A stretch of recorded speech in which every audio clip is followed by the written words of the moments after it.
Здравейте! Маги представя класическа рецепта за кюфтета по чирпански, а аз съм Сандра и ще ви покажа как да я приготвите.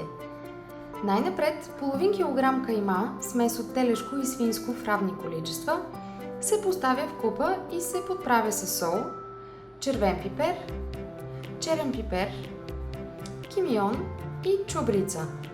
Разбърква се с вилица или с ръце, докато подправките се разпределят равномерно.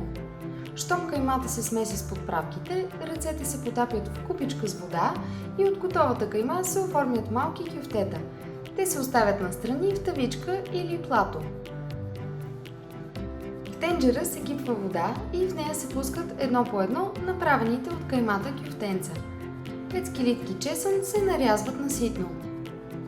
След това 2 глави лук се нарязват на ситно. Щом каймата си промени цвета, кюфтенцата се изваждат и се поставят в тава или плато настрани. 2 моркова се обелват и нарязват на дребни купчета.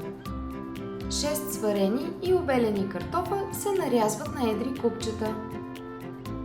В тенджера се загрява една супена лъжица зехтин или олио и се поставят нарязаните лук и чесън.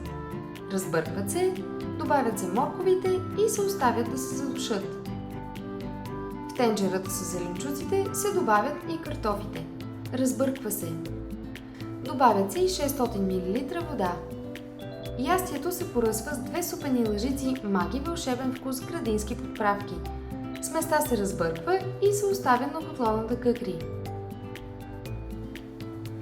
През това време 3 домата се нарязват на четвъртинки и се настърват на едрото ренде.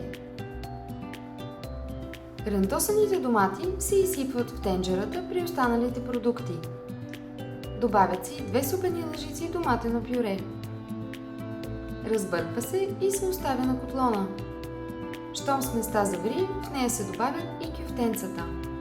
2 супени лъжици брашно се разбиват в купичка с малко студена вода. Сместа се добавя към ястието и се разбърква.